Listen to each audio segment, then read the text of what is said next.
जब वो नहीं था तब वो था ही नहीं, मुझे तो किसी बात की चिंता नहीं थी। लेकिन अब तो न जाने कहां से आकर वो मेरे घर में डट गया। अब उसके यूं चले जाने से ये घर न रह जाएगा वैद जी। अब आप क्या समझते हैं उसकी बीमारी को? अगर भाग्य में लिखा होगा तो वो कुछ दिन तक बच भी सकता है, और मैंने तो पहले ही मना किया था, उसे बाहर बिल्कुल नहीं जाने देना। जरा से बच्चे को यूं दिन रात कैद करके रखना, ये भी तो बड़ा मुश्किल काम है। रात ही बताइए और कीजिएगा क्या? ये जाड़े की धूप और हवा दोनों ही विष के समान है उसके लिए। शास्त्रों में लिखा है, अब इस्मारे जबरे काशे कामलायन हलीम के। भाई ये तो बताओ, इस बच्चे को तुमने पाया कहां से? गांव के रिश्ते से मेरी पत्नी का भतीजा है। छोटी उम्र से बेचारे की मां नहीं रही, और अभी तो उस दिन उसका बाप भी जाता रहा। तब तो उसको मेरी जरूरत है। उसकी जरा सी देह में वात पित्त कफ जिस तरह से एक साथ बिगड़ उठे हैं, उससे उसका बच पाना मुश्किल है। मैंने बार बार कहा था उसे बाहर बिल्कुल नहीं जाने देना। हाँ, एक उपाय है, इसी तरह उसे इस धूप से बचाकर घर में बंद रखना होगा। और घर से बाहर निकालना तो इनके बुढ़ापे का खेल है। दादा, मुझे तुमसे इसलिए ही डर लगता है। झूठ नहीं कहते, मैं सच में बहुत डरावना होता हूँ, जाड़े की धूप और हवा की तरह। लेकिन भाई, घर में बांध कर रखने वाले कुछ खेल भी मैं जानता हूँ। मैं जरा अभी अपना काम धंधा निपटाऊं, फिर आकर उससे दोस्ती गांठूंगा।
क्या है अमर? मैं क्या वहां तक भी ना जा सकूंगा? नहीं बेटा। वो देखो ना, जहाँ बुआ जाते में दाल डालती है, देखो ना, जहाँ गिलहरी दोनों हाथ में दाल की खुदा लेकर कुट कुट करके खा रही है। मैं क्या वहां तक भी नहीं जा सकूंगा? नहीं अमल, मैं गिलहरी होता तभी अच्छा था। वो वैसे मुझे बाहर क्यों नहीं जाने देते? बेटा वैसे ही मना कर कर गए हैं।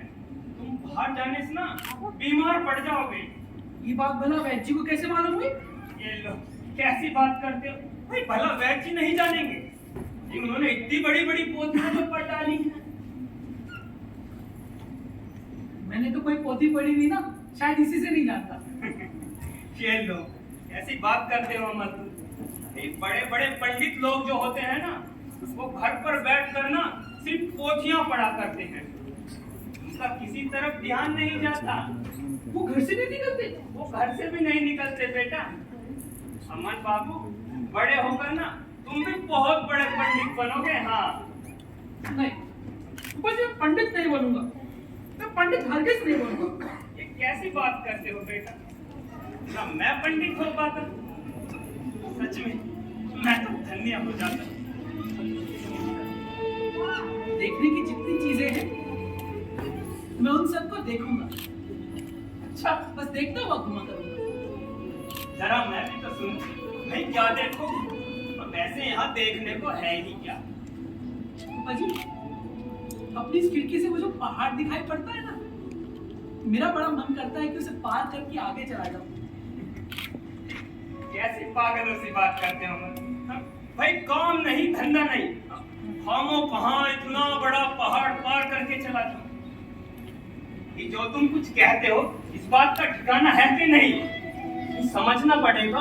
भाई इतना ऊंचा उठा हुआ जो एक पहाड़ है इसको पार करने की बेटा मनाही है, वरना इतने बड़े पत्थर इकट्ठा करके भाई इतना ऊंचा पहाड़ खड़ा करने की क्या जरूरत थी। पापा जी, तुमको ऐसा लगता है कि वो मना कर रहा है? मुझे तो ऐसा जान पड़ता है धरती बोल नहीं सकती ना, इसी से दोनों हाथ आसमान में ऐसे ऐसे उठाकर हमें अपनी ओर बुला रही है। बहुत दूर के जो लोग घर में सोए रहते हैं ना, वो भी एक पुकार सुन पाते हैं, लेकिन पंडित लोग शायद से ना सुन पाते हो। हाँ बेटा, वो तुम्हारी तरह पागल नहीं है ना, और वैसे वो सुनना चाहते भी नहीं। पापा जी, मैं कब तक अच्छा हो जाऊंगा? बेटा तुम्हारे अच्छे होने में बहुत देर नहीं है। बहुत देर नहीं, नहीं तो अच्छा होते ही चला जाऊंगा। कहाँ चले जाओगे? इतने ही टेढ़े मेढ़े झरनों के पानी में पाँव डुबो डुबो कर उन्हें पार करता घूमता फिरता चला जाऊंगा। जब सब सोए रहेंगे ना घर में दोपहर को, तब मैं चला जाऊंगा। अच्छी बात है, चले जाना। पहले ये लो अपनी दवाई खाओ और ठीक हो जाओ, उसके बाद हाँ? उसके बाद मुझे वो ज्ञानी पंडित होने को नहीं कहना पापा जी। अच्छा चलो तो बेटा तुम ही बताओ, चलो तुम क्या बनना चाहते? मैं मुझे तो कुछ समझ में नहीं आता। अच्छा मैं आपको सोच के बताऊंगा। हाँ अच्छी बात है, पर बेटा तुम ये हर किसी परदेशियों से बातें ना किया करो। परदेसी आदमी मुझे बहुत अच्छे लगते हैं पापा जी। और वो तुम्हें पकड़ कर ले जाए तो अच्छा ही होगा। तो मुझे तो कोई पकड़ के भी नहीं ले जाता, सब मुझे यहीं बिठाए रखते हैं। अरे बेटा मुझे तो एक काम याद आ गया, मैं जा रहा हूँ, पर सुनो यहाँ से बाहर नहीं निकल जाना, यहीं बैठे रहना।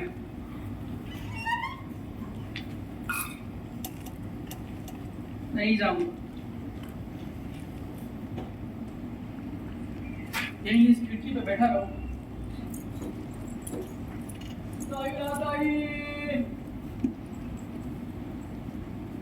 मीठी दाइयो,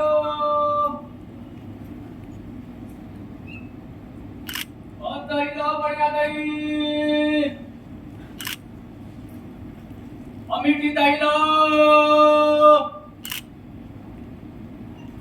ताजी वाली दाई लो, दही वाले, मीठी बढ़िया दही लो, ओ दही वाले। भाई तुमको दही लेनी है? लूंगा कैसे, मेरे पास पैसे कहाँ है? पैसे नहीं है, दही नहीं लोगे तो हमारा वक्त क्यों बर्बाद करते बाबू? अगर मैं जा सकता तो तुम्हारे साथ जाता। हमारे साथ चले जाते? हाँ, तुम न जाने कितनी दूर से हाथ लगाते चले आ रहे हो। सुनकर मेरा मन जाने कैसा हो रहा है। ए बाबू तुम यहाँ बैठ के क्या कर रहे हो जी? तो मुझे वैद्य जी ने बाहर निकलने की मनाही कर रखी है ना, तो मैं इसी से यहीं बैठा रहता हूँ। क्या हुआ जी तुमको?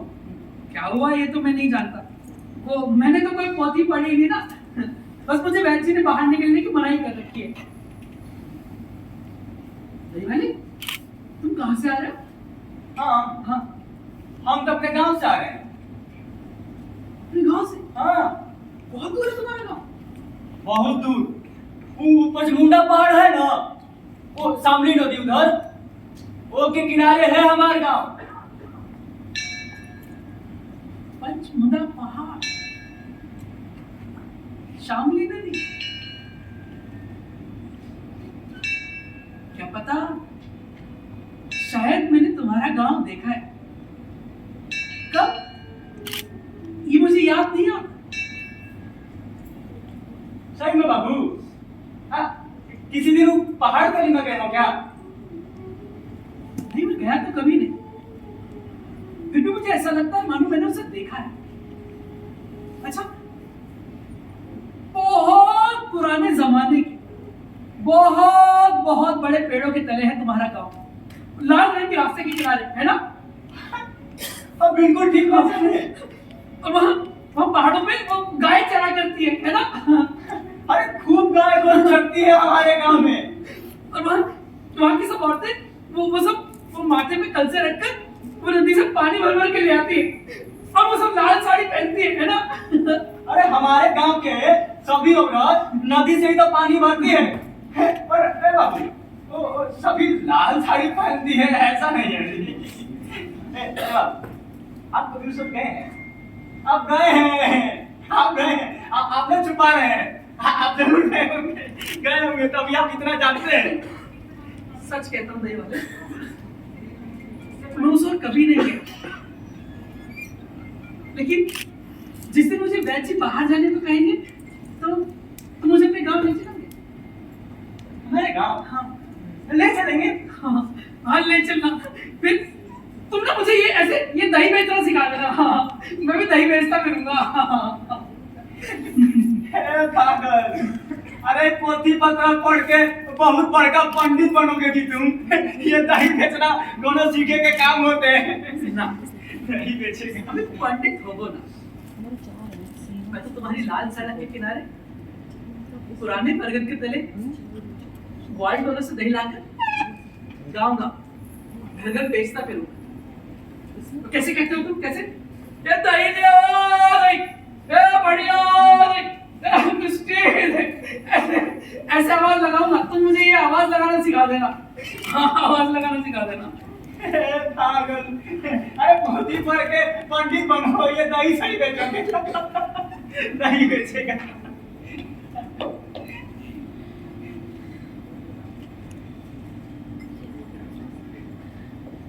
दही वाले,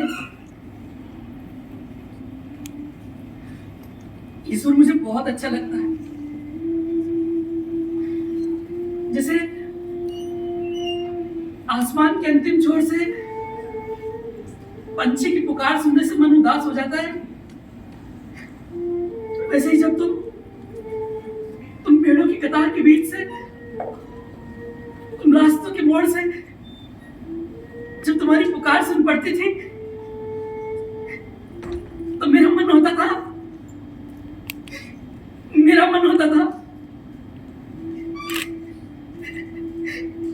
जाने कैसे होता था मेरा मन।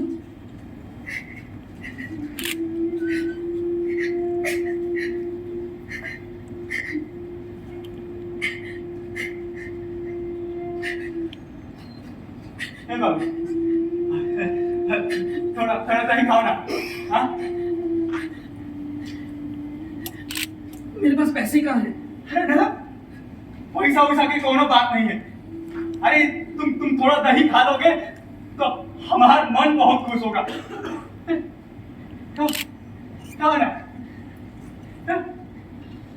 तुम्हें क्या बहुत देर हो गई? अरे ना, कोनो देर नहीं हुआ हमको, और ना हमारा कोनो नुकसान हुआ है। अरे दही बेचने में कितना सुख है कि आज हम तुमसे सीखे हैं। बहुत सुख है दही बेचने में, बहुत सुख है भैया दही बेचने में।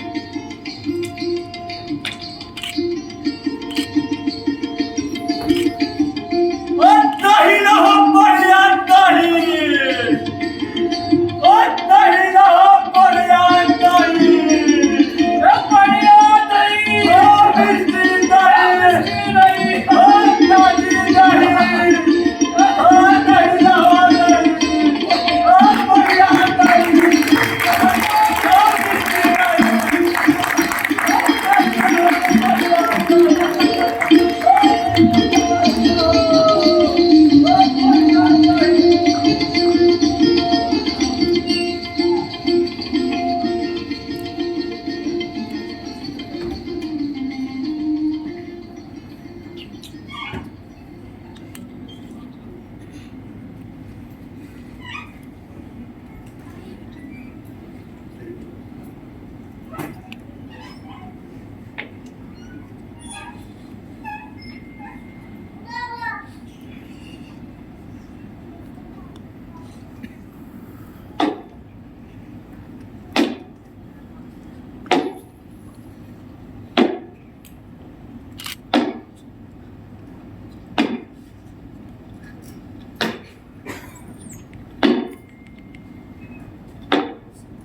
पहरेदार, ओ पहरेदार, पहरेदार।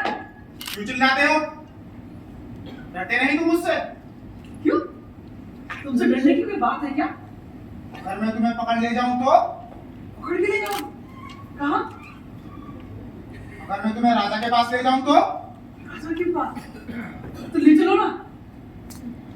लेकिन मुझे तो वैद जी ने बाहर निकलने की मनाही कर रखी है। मुझे पार्टी कोई नहीं आज के।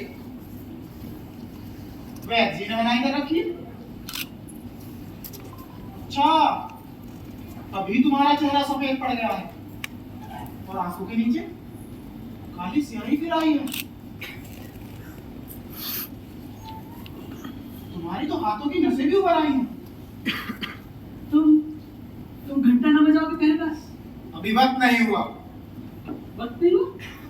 कोई तो कहता है वक्त निकला जा रहा है, कोई कहता है वक्त ही नहीं हुआ। अच्छा, तुम घंटा बजा दोगे तो वक्त हो जाएगा ना? ऐसे कैसे? जब वक्त होता है तभी तो मैं घंटा बजाता हूँ। खूब अच्छा लगता है मुझे तुम्हारा घंटा, सुनने में खूब अच्छा लगता है। वो दोपहर को जब हमारे घर में सभी खा पी चुके होते हैं ना, तो ऊपर जी जाने कहाँ काम करने चले जाते हैं और पिशीमा रामायण पढ़ते पढ़ते सो जाती है। और वो मेरा नन्हा कुत्ता वो दलान के कोने में वो पूंछ में सिर घुसा के ऐसे ऐसे ऐसे ऐसे सोया रहता है। तब बजता है तुम्हारा घंटा। अच्छा, क्यों बजता है तुम्हारा घंटा? बेटा, घंटा सबको बताता है समय रुका नहीं है, चले जा रहा है। चले जा रहा है? कहाँ? किस देश को? अभी ये तो कोई नहीं जानता। मेरा बड़ा मन करता है मैं भी इसी दूर देश में चला जाऊं, जिस देश की कोई बात नहीं जानता ना, उसी बहुत दूर के देश में। एक ना एक दिन तो उस देश सभी को जाना होगा। मुझे भी जाना होगा। हाँ, जाना तो होगा। लेकिन मुझे तो वैद जी ने बाहर निकलने की मनाही कर रखी है। हो सकता है किसी दिन वैद जी तुम्हारा हाथ पकड़ कर तुम्हें वहां ले जाए। हाँ, तुम उन्हें नहीं जानते, वो तो सिर्फ बांध के रखना चाहते हैं ना। और जो अच्छे वैद जी होते हैं वो आकर छुड़ा भी जाते हैं। अच्छे वैद जी? पहरेदार, वो अच्छे वैद जी कब आएंगे? बताओ ना पहरेदार, मुझे यहाँ बैठे रहना अच्छा नहीं लगता। ऐसा नहीं कहते बेटा।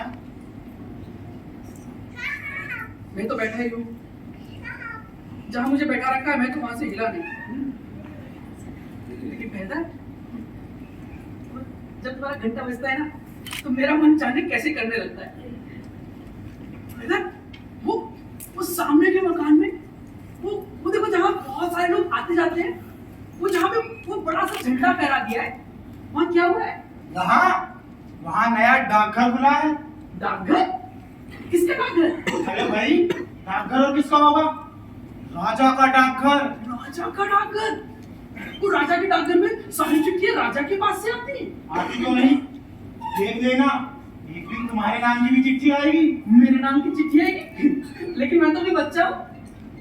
भाई, हमारे राजा तो बच्चों को भी छोटी छोटी चिट्ठियां लिखा करते हैं।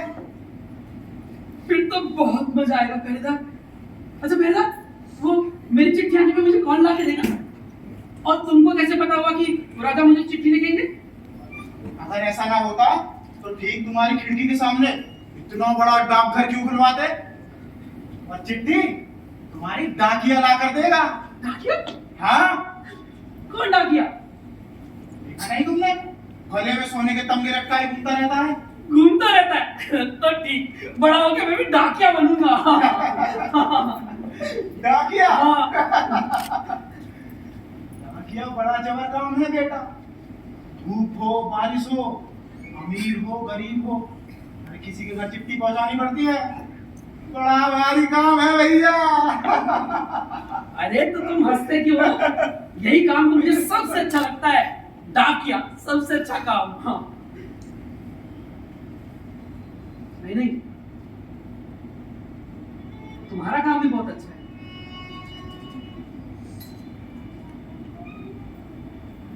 दोपहर में जब धूप झाई झाई करती है तो तुम्हारा घंटा बज उठता है।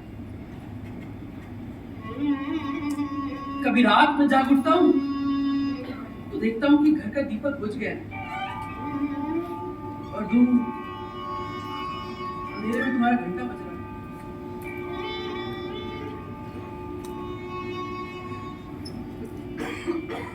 बेटा मैं चलता हूँ। चौधरी आ गया और उसने मुझे तुम्हारे साथ देख लिया तो बड़ी गड़बड़ हो जाएगी। चौधरी हाँ कहाँ है? वो रहा वहाँ पीछे। उसे शायद राजा ने चौधरी बनाया है। अरे नहीं, वो खुद ही चौधरी बना फिरता है, लोगों से झगड़ा करता ही अपना धंधा चलाता है। अच्छा बेटा अब मैं चलता हूँ, कल फिर आऊंगा, तुम्हें शहर की सारी बातें बता के जाऊंगा, ख्याल रखना।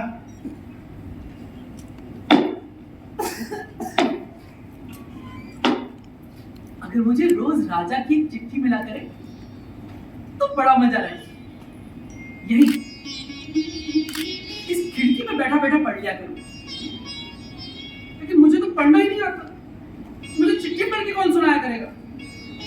पिशीमा, पिशीमा तो बस रामायण पढ़ती है, वो क्या राजा की चिट्ठी पढ़ सकेगी? कोई बात नहीं, अगर चिट्ठियां नहीं भी पढ़ पाऊंगा तो सारी चिट्ठियां इकट्ठी करके रख लूंगा, बड़ा होने में पढ़ूंगा। हाँ, मैं सारी चिट्ठियां बड़ा होने में पढ़ूंगा। हाँ।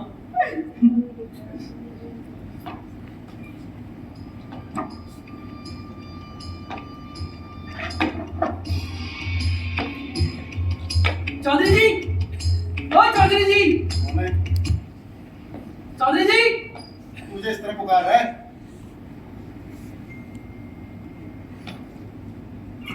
अरे कहाँ का बंदर है तू?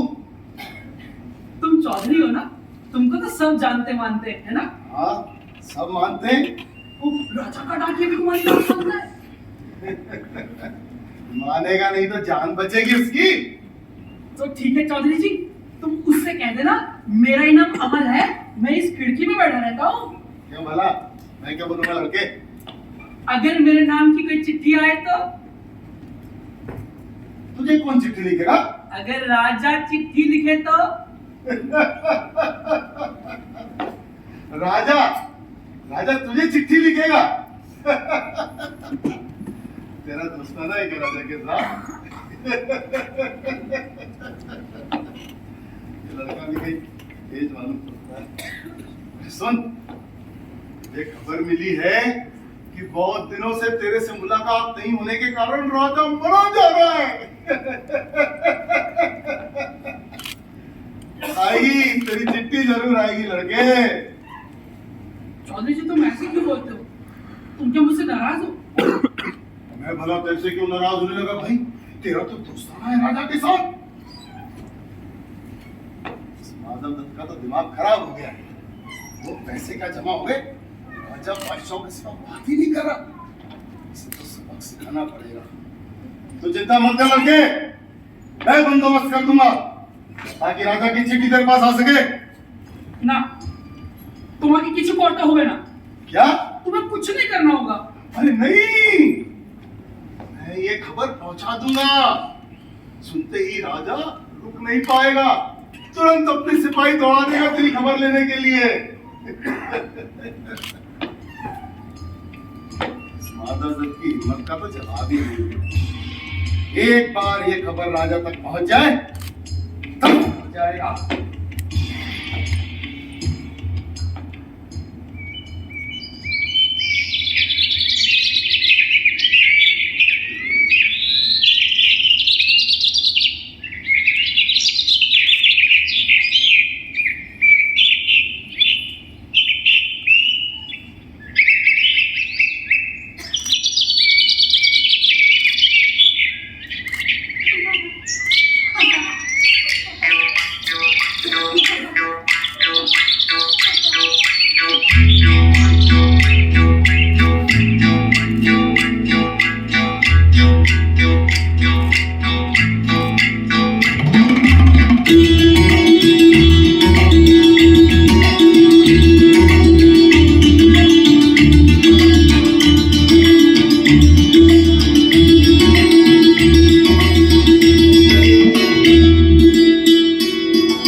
वक्त जो बीता जा रहा है। दरअसल तुम रुकना ही नहीं चाहती, मैं भी अब यहाँ बैठे रहना नहीं चाहता। तुम्हें देखकर मुझे भोर के तारे की याद हुआ ही है। तुम्हें क्या हुआ है? क्या हुआ है ये तो मैं नहीं जानता, बस मुझे वैद्य जी ने बाहर निकलने की मनाही कर रखी है। वैद्य जी ने मना किया है? तब तो ना तुम हरगिज़ बाहर मत निकलना। वैद्य जी की बात ना माननी चाहिए, उत्पात नहीं करना चाहिए, नहीं तो ना लोग तुम्हें शरारती कहेंगे। बाहर की ओर देख के तुम्हारा मन छटपटा रहा है ना? मेरा एक काम करो, तुम्हारा जो ये आधा खुला दरवाजा है ना, ये भी बंद कर देती हूँ। नहीं,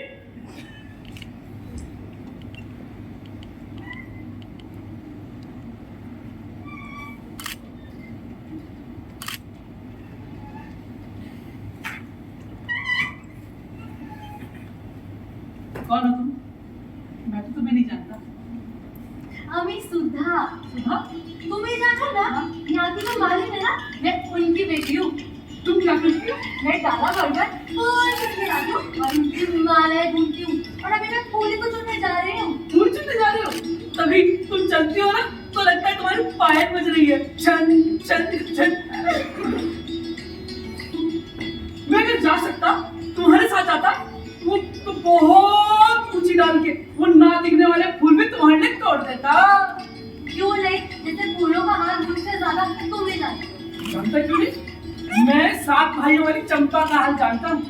मुझे लगता है अगर लोग मुझे छोड़ दे तो मैं वहां जा सकता हूँ जहाँ कोई खोज करके घने जंगल में भी राह नहीं पा सकता, जहाँ पत्ते डाल के कुंडी पर मुनिया चिड़िया बैठी बैठी झूला झूलती है। वहां मैं चंपा बन के खेल सकता हूँ। तुम मेरी पारुल दीदी बनोगी।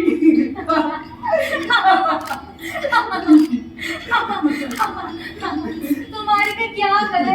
मैं तुम्हारी पारुल दीदी कैसे बनूंगी? अमी सुधा, शशि मालिन की बेटी। तुम्हें पता है मुझे रोज इतनी सारी मालाएं ढूंढनी पड़ती है, लेकिन मैं तुम्हारी तरह यहाँ बैठ सकती हूँ ना तो कितना मजा आता। तब तुम दिन भर क्या करते? मैं मेरी जो बढ़िया बहू बुढ़ी है ना, मैं उसका ब्याह कराती। मेरी नैनी बनी है ना, उससे। लेकिन नहीं, अभी मुझे बहुत देर हो रही है और फिर फूल भी नहीं मिलेंगे। थोड़ी देर और रुको ना भाई, हमारे खूब बाल लगे। हमारे खूब बाल लगे। चुपचाप वाले लड़के की तरह यही बैठे रहो, लेकिन जब मैं स्कूल से वापस लौटूंगी ना तो मुझे ढेर सारी बातें भूलूंगी। तब तो मुझे क्या एक फूल भी देती जाओगी? ऐसे कैसे दूंगी? उसका दाम भी तो देना होगा। तो दाम दे दूंगा। वो जब मैं उस पहाड़ को पार करके काम ढूंढने जाऊंगा ना, तब तुमको दाम भी देता जाऊंगा। अच्छा ठीक है, लेकिन तुम आओगी ना? हाँ आऊंगी। आओगी ना? आऊंगी। मुझे भूल तो न जाओगी। मेरा नाम अमन है, तुम्हें याद रहेगा।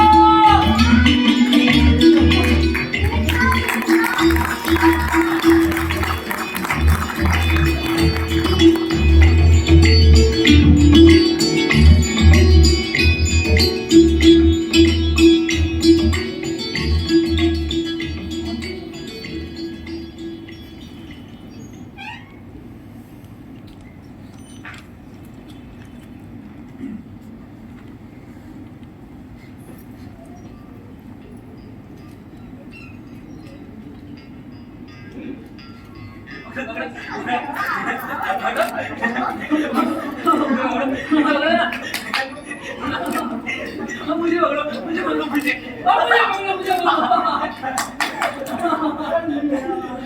सुनो भाई, तुम लोग कहाँ जा रहे हो? हम खेलने जा रहे हैं। खेलने जा रहे हो? तो तुम लोग कौन सा खेल खेलोगे? हम लोग तो खेती का खेल खेलेंगे। खेती का खेल कैसे? ये देखो बंदे हल।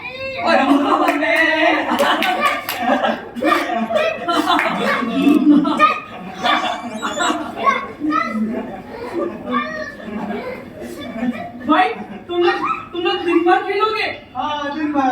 और फिर शाम को वो नदी के किनारे किनारे घर लौट जाओगे, है ना? हाँ, तो हम शाम को ही लौटेंगे।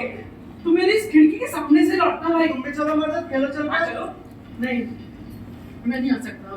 मुझे वैद्य जी ने बाहर निकलने की मनाही कर रखी है। वैद्य की बातों पर तो शक क्यों भी भरोसा देखो। चलो भाई चलो। चलो चलो देख भाई सुनो ना, तुम लोग थोड़ी देर मेरी इस खिड़की के सामने यही खेलो ना, मैं देखूंगा, मुझे अच्छा लगेगा। पर यहाँ किस चीज से खेलेंगे? बहुत सारे खिलौने हैं। ये मेरे खिलौने ना, तुम लोग ये तुम ही लोग ले लो।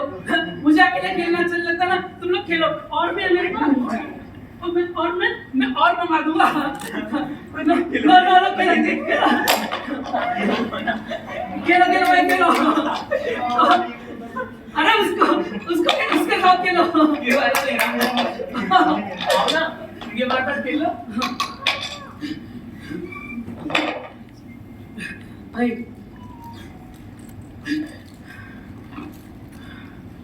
मैं नहीं हो सकता, मेरी पीठ में दर्द हो रहा है, मुझे नींद भी आ रही है। मैं बहुत देर से बैठा हूँ और नहीं बैठ सकता। पर अभी तो दिन का पहला पैर ही चढ़ा है, तुम्हें अभी से नींद आने लग गई? हाँ भाई। वो सुनो, पहले पैर का घंटा बज रहा है। हाँ मुझे सो जाने के लिए कह रहा है। तो हम भी चले, फिर सवेरे लौटेंगे। अच्छा भाई सुनो, तुम लोग तो बाहर रहते हो, जाने से पहले तुम लोगों से एक बात पूछ लूं? वो तुम लोग क्या राजा के डाकिये को पहचानते हो? हाँ पहचानते हैं। कौन है वो? क्या नाम है उसका? एक है बादल डाकिया और एक है शरद डाकिया। बादल, शरद, हाँ, और भी बहुत से हैं। तो अगर मेरे नाम की कोई चिट्ठी आएगी तो वो मुझे पहचान सकेंगे? क्यों नहीं पहचान सकेंगे? कोई चिट्ठी पे तुम्हारा नाम तो होगा ही, तो खूब अच्छे से पहचान लेंगे। भाई जब तुम लोग आओगे सुबह तो उनसे मेरी पहचान करा दोगे ना? हाँ ऐसे ही करेंगे। चलो चलो मैं तेरे हो रही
फूफा जी, आज क्या मैं अपनी इस खिड़की पे भी न जा सकूंगा? वैद्य जी मना कर गए। हाँ बेटे, वहाँ बाहर बैठ कर ही तो तुमने अपनी बीमारी बढ़ा ली है। फूफा जी, मैं अपनी बीमारी के बारे में तो कुछ नहीं जानता, लेकिन वहां रहने से मैं खूब अच्छा रहता हूँ। वहाँ बाहर बैठकर तुमने शहर के तमाम बच्चों बूढ़ों से सबसे दोस्ती कर ली। वही मेरे दरवाजे के बाहर तो एक मेला सही लगा रहता। अब तुम ही बताओ, ऐसे कहीं तुम्हारा शरीर टिक सकता है? जी, एक तो मेरे पर छेद, तेरा चेहरा कितना फीका पड़ गया है। तो मेरा फकीर आज मुझे उस खिड़की पे ना पाके तो लौट जाएगा। कौन है तुम्हारा फकीर? फूफा जी, वो मुझे देश की बातें बता रहा है। फूफा जी, तो तुम जाकर उससे कहो ना, वो थोड़ी देर के लिए मेरे पास आके बैठे। बेटा, मैं तो किसी फकीर को नहीं जानता। फूफा जी, यही तो समय उसके आने का। यही है मेरा फकीर। ये मेरा फकीर है बेटा, ये मेरा फकीर है।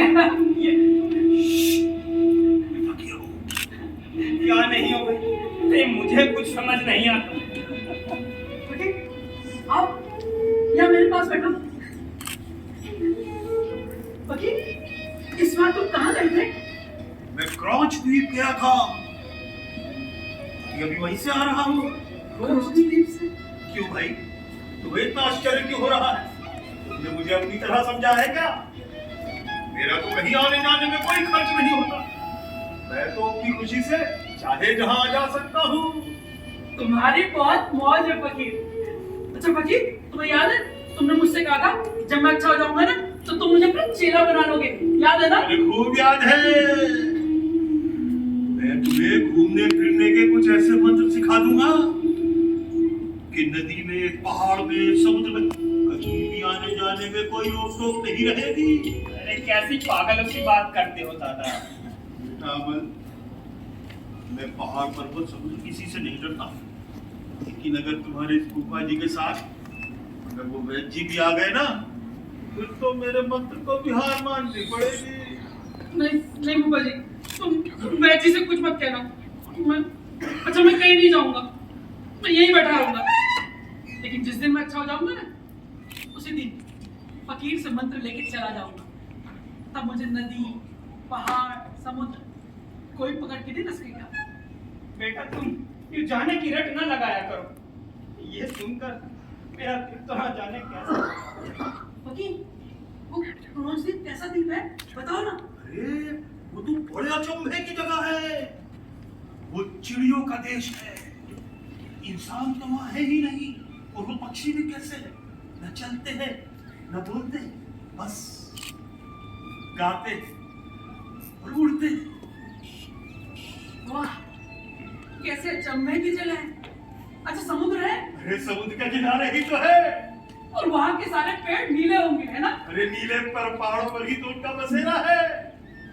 और उन पहाड़ों पर जब शाम को डूबते हुए सूरज की रोशनी पड़ती है और झुंड के झुंड हरे रंग के पक्षी अपने अपने बसेरों में लौटते हैं, तो पहाड़ के रंग से, चिड़ियों के रंग से, आसमान के रंग से एक अजीब समा बन जाता है। अच्छा, तो पहाड़ पे झरना भी है? लो, झरने के बिना भी बराबर बात बनती है। ऐसा लगता है जैसे खास हीरे को कराकर ढाल दिया गया, और उन झरनों का नाच वो कल छल छल करते हुए क्या कर समुद्र में कूद पड़ते। किसी वैद्य के बाप की भी हिम्मत नहीं तो उन्हें पल भर के लिए भी रोक कर रख सके।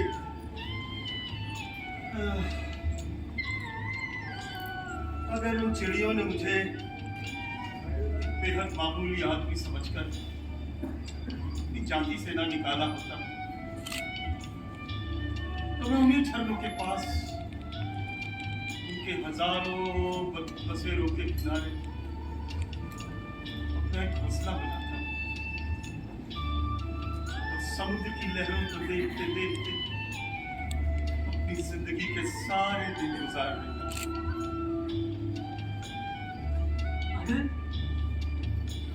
अगर मैं भी चिड़िया होता तो? चिड़िया तब तो बड़ी मुश्किल होती। सुना है तुमने दही वाले से कह रखा है कि बड़े होकर तुम भी दही बेचा करोगे। हाँ हाँ। चिड़ियों के बीच तुम्हारा दही का रोजगार तो चल नहीं पाएगा, नुकसान का सौदा रहेगा। अब तो हद ही हो गई। मैं तो चला, तुम लोग तो भाई मुझे पागल कर दोगे।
जी तो चले गए, अब मुझे चुपचाप बतला दो ना, डाकघर में क्या मेरे नाम की कोई चिट्ठी आई है?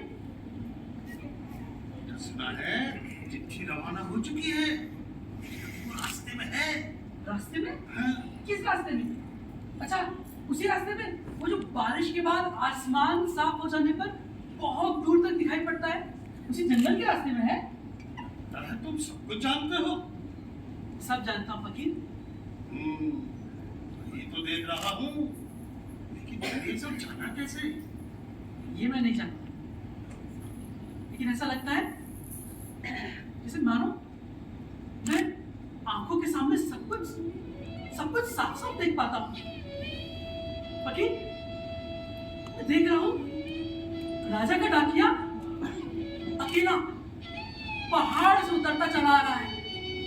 उसके दाएं कंधे पर चिट्ठियों का थैला, बाएं कंधे पर लालटेन। कितने दिन, कितनी रातों से वो लगातार उतरता चला आ रहा है।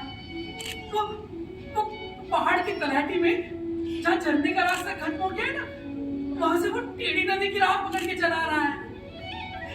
उसके बाद ईंट के खेत हैं, उनको पार करके चला आ रहा है। वहीं से जो संकरी पगडंडी चली गई है, वो उसी को पकड़ के चला आ रहा है। खेतों के पास एक भी आदमी नहीं, बस वो खाना खोजा पक्षी अपनी पूंछ डुलाता हुआ घूम रहा है। फकीर, जो उसको आता हुआ देखता हूँ, मेरे मन की खुशी उमड़ पड़ती है। ऐसी नई आंखें तो मेरे पास नहीं है बेटा, लेकिन अब तुम्हारे देखने के साथ साथ मैं इनसे देख पा रहा हूँ।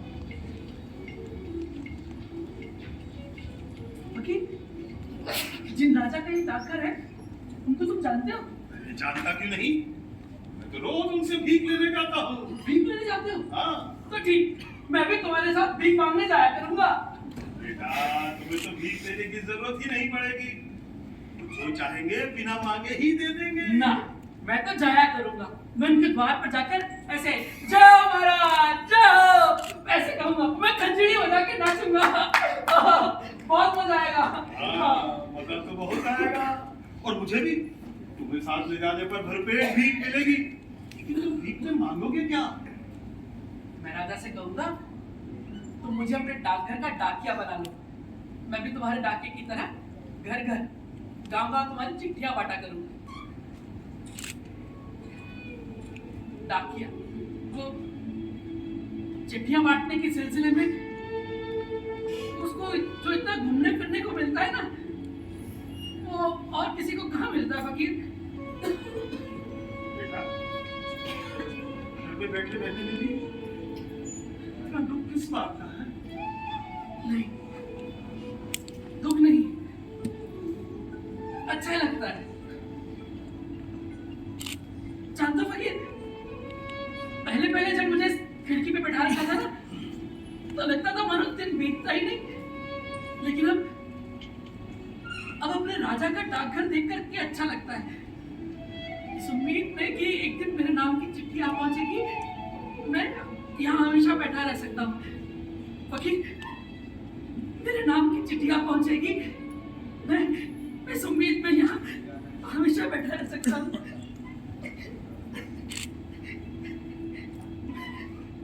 लेकिन फकीर, वो चिट्ठी में क्या लिखा होगा ये तो मैं जानता ही नहीं। चिट्ठी में क्या लिखा होगा मैं नहीं जानता। जानो तो क्या है, उसमें तुम्हारा नाम तो लिखा ही होगा ना। हाँ, चिट्ठी में मेरा नाम लिखा होगा। हाँ, मेरा चिट्ठी में नाम। लोगों ने मिलकर ये क्या हंगामा मचा रखा है भाई? भाई क्या हुआ? कि राजा ने ये डाकघर तुम्हारे लिए खोला है। अगर ऐसा ही है तो भी क्या हुआ? अरे अपने पंचानन चौधरी, उन्होंने ये बात राजा तक पहुंचा दी है। राजा तक तो सभी बातें पहुंचती हैं। तो फिर फिर संभल कर बातें करनी चाहिए ना भाई तुम्हें। राजा रजवाड़े की बात इस तरह जमा पर लाते ही क्यों? तुम लोगों ने तो भाई मुझे अच्छी खासी मुश्किल। ये बात सुन के क्या राजा नाराज हो जाएंगे? कैसे नाराज हो जाएंगे? इनके कहने से नाराज हो जाएंगे।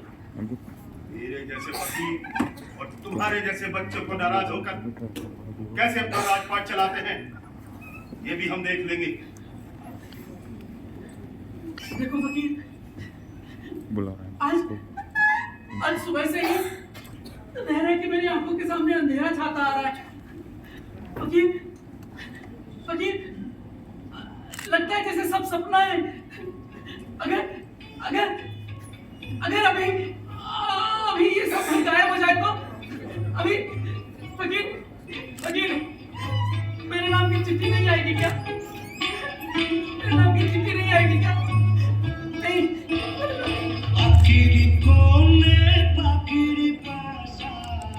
चिट्ठी जरूर आएगी और आज ही आएगी।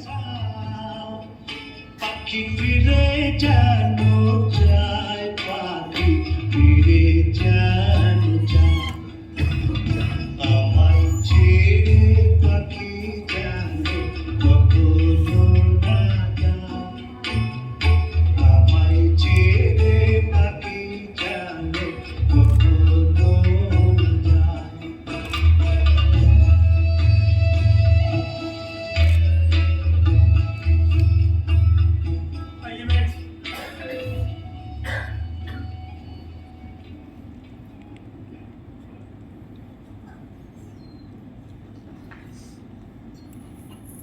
अब कैसा लग रहा है? अच्छा, बहुत अच्छा।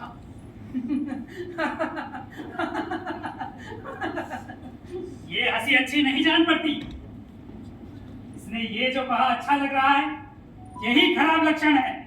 और हमारे चक्रधर ने कहा है शहर की बात छोड़िए महाराज, ये बताइए अब आगे बात क्या है? जान पड़ता है इसे बाहर की हवा लग चुकी है, और मैंने पहले भी चेतावनी दी थी, इसे बाहर बिल्कुल नहीं जाने देना। नहीं नहीं बैठ, मैंने इसे कहीं बाहर नहीं जाने दिया। मैंने इसे खूब घेर संभाल के रखा है। घर के खिड़की दरवाजे में सब बंद रखता हूँ।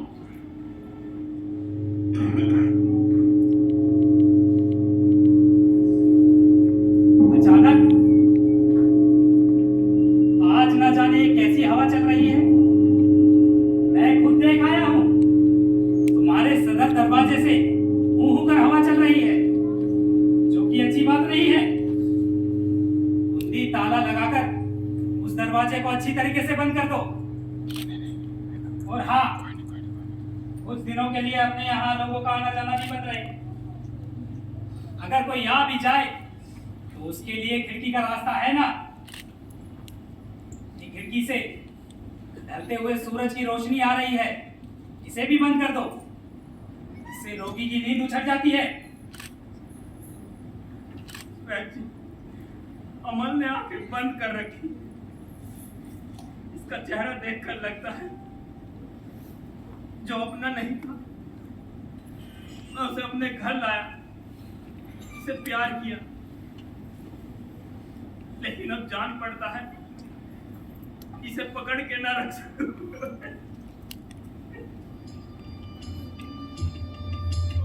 वो क्या, एक चौधरी तुम्हारे घर की तरफ क्यों आ रहा है? ये क्या गड़बड़ है?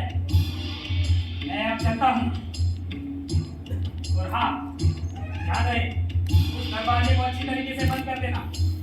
मैं घर पहुंचकर जहर गोली भिजवा देता हूँ। अगर बचना होगा तो उसी से बच सकेगा।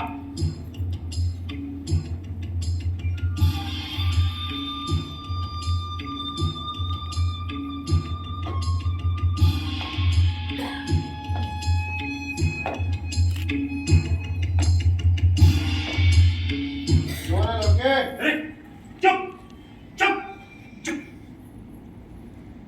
नहीं फकीर, तुम समझ रहे हो मैं सो रहा हूँ, पर मैं सोया नहीं। मैं तो जैसे सब कुछ सुन पा रहा हूँ। मुझे लग रहा है जैसे मेरे माँ बाबा मेरे सिरहाने बातें कर रहे हो। भाई माधव दत्त, आजकल तो बड़े बड़े लोगों से तेरी राह रस्म हो गई है। नहीं नहीं चौधरी, आप कैसी बातें करते हैं? हम लोग तो बहुत मामूली आदमी हैं। क्यों? तेरा बेटा राजा की चिट्ठी का इंतजार नहीं कर रहा? अरे तो बच्चा है, पागल है। भला बच्चे की बात कभी कोई बुरा मानता है? इसमें अचरज की क्या बात है? तेरे जैसा अच्छा घर राजा और पाएंगे कहाँ? इसीलिए तो तेरी खिड़की के सामने उन्होंने ये डाकघर खोला है। ए लड़के, देख, तेरे लिए राजा की चिट्ठी आई है। सच? मच।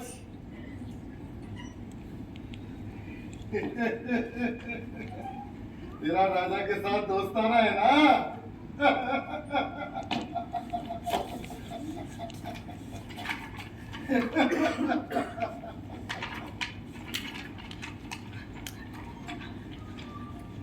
चौधरी जी, मुझे मुझे ठंडा लग रहा चौधरी जी। ये क्या सचमुच राजा की चिट्ठी है? हाँ? वकील, वकील तुम बताओ ना, ये क्या सचमुच राजा की चिट्ठी है? हाँ बेटा, मैं फकीर होकर कहता हूँ तो कि मैं- राजा की ही चिट्ठी। तो मैं इसमें सब कुछ क्यों नहीं देख पाता? मेरी आंखों में सब कुछ सफेद दिख पड़ता है। चौधरी जी तुम बताओ ना चिट्ठी में क्या लिखा है? हाँ, बताओ ना। और क्यों नहीं? इसमें लिखा है कि आज या कल राजा तुम्हारे घर आ रहे हैं। तुम उनके लिए चना चबेने का इंतजाम करके रखना। वो कह रहे थे कि राजमहल में अब उनका दिल नहीं लगता। चौधरी जी, कम से कम इन बातों को लेकर तो हंसी ठट्ठा न कीजिए। हंसी ठट्ठा? कैसा हंसी ठट्ठा?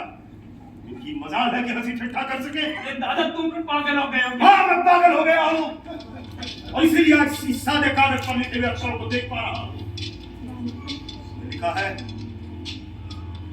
राजा अमल को देखने के लिए आज ही आ रहे और अपने साथ राजवैद्य को खिला रहे। हाँ, वो सुनो, तो उनके बाजे बज रहे हैं। वकील तुम सुन नहीं पाते क्या? पूरे पागल हुए बिना ये सुन नहीं पाएंगे।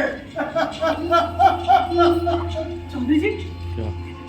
मैं समझता था तुम मुझसे नाराज हो, तुम मुझे प्यार नहीं करते, लेकिन तुम सचमुच राजा की चिट्ठी ले आओगे ये मैं नहीं जानता था।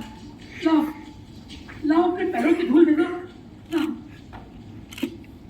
हेलो, इस लड़के में श्रद्धा भक्ति तो है, अकल ना सही, पर मन का बहुत अच्छा है।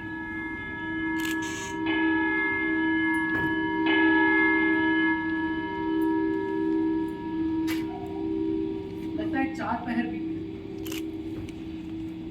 शाम का पहला तारा क्या निकल आया वकील? मैं उसे क्यों नहीं देख पाता? इन्होंने खिड़की दरवाजे जो बंद कर रखे हैं, मैं उसे खोल देता हूँ। कौन है? ये कौन कैसा? कौन है वो? कौन है? डकैत चौधरी, डकैत घुसा है। अरे कौन है? अरे बच्चा मैं चौधरी हूँ। चौधरी की आवाज की मोहब्बत वाली नहीं सकता। चाहे कितने से कितना बाहर कर रहो। आगे।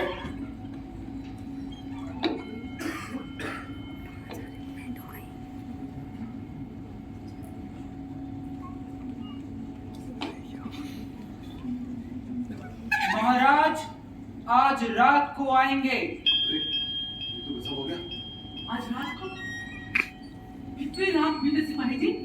दोपहर रात में। दोपहर रात में? जब मेरा दोस्त पहरेदार नगर की ड्योढ़ी पर घंटा बजाया करता? हाँ, तभी महाराज ने अपने छोटे दोस्त को देखने के लिए अपने सबसे बड़े वैद्य को भेजा है।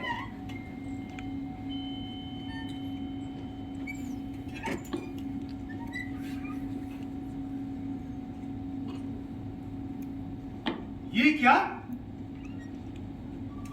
चारों ओर सब कुछ बंद क्यों है? खोल दो, खोल दो। जितने भी खिड़की दरवाजे हैं सब खोल दो, खोल दो।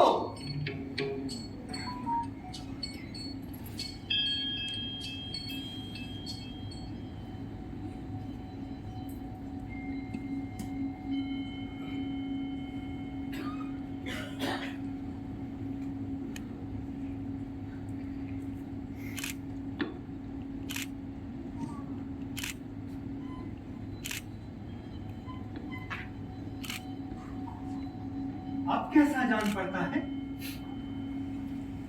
अच्छा,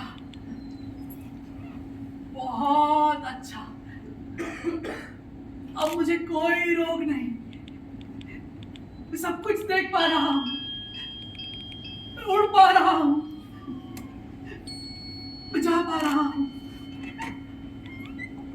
आधी रात को जब राजा आवेंगे तब क्या तुम बिछावन से उठकर उनके साथ जा सकोगे?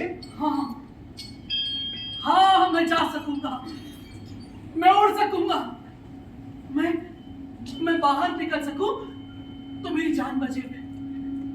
मैं राजा से कहूंगा तुम इस अंधेरे आसमान में मुझे ध्रुव तारा दिखला दो। जान पड़ता है उसे मैंने कितनी बार देखा है, लेकिन वो कौन सा है ये मैं नहीं जान सकता। वे तुम्हें सब कुछ बतला देंगे। इस घर को साफ करके फूलों से सजाकर राजा के आने लायक बना दो। इस आदमी के यहाँ रहने से तो काम ना होगा। हीराजबेग जी, ये तो मेरे दोस्त हैं। जब आप लोग नहीं आए थे तो इन्होंने ही तो मुझे राजा की चिट्ठी लाकर दी थी। ये मेरे दोस्त हैं। अच्छा, अगर ये तुम्हारे दोस्त हैं तब ये यहाँ रह सकते हैं। अमन बेटा, राजा ने तुम्हें प्यार करते हैं और वो आज तुमसे खुद मिलने भी आ रहे हैं। बेटा, तुम ना उनसे कुछ मांग लेना। तुम तो जानती हो हमारे घर की हालत कुछ अच्छी नहीं है ना बेटा? मैंने तय कर लिया है पापा जी। क्या तय कर लिया बेटा? मैं राजा से कहूंगा तुम मुझे अपने डाकघर का डाकिया बना लो। मैं भी तुम्हारे डाकिये की तरह घर घर गांव गांव तुम्हारी चिट्ठियां बांटा करूंगा। पापा जी, हमारे घर में राजा आएंगे, तुमने उनके खाने पीने का क्या बंदोबस्त किया है? उन्होंने कहा है तुम्हारे यहाँ वे चना चबेना ही खाएंगे। चना चबेना खाएंगे? चौधरी जी, तुमने तो ये पहले ही बता दिया था। हम तो कुछ भी नहीं जानते थे, तुमको सब कुछ पता था। अगर किसी को मेरे घर भेज दो तो मैं कोई जरूरत नहीं है। अब तुम सब लोग शांत हो जाओ। मुझे तो नींद भी आ गई। मैं अब इस बच्चे के सिरहाने बैठूं, इसे नींद आ रही है। दिए की रोशनी बुझा दो। अब केवल आसमान के तारों से ही रोशनी आ, इसे नींद आ गई। दादा, दादा, तुम इस तरह चुपचाप क्यों खड़े हो? जो ये सब मैं देख रहा हूँ क्या अच्छे लक्षण है? ये मेरे घर को अंधेरा क्यों किए दे रहे हैं? पहले तारों की रोशनी से हमारा क्या होगा? चुप रहे अविश्वासी, ऐसी बातें न बोल।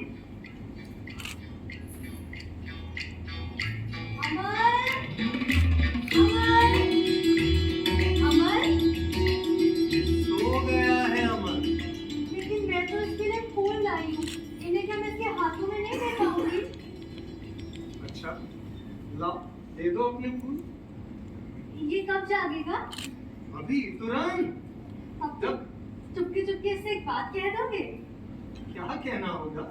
कहना कि सुधा तुम्हें भूली नहीं।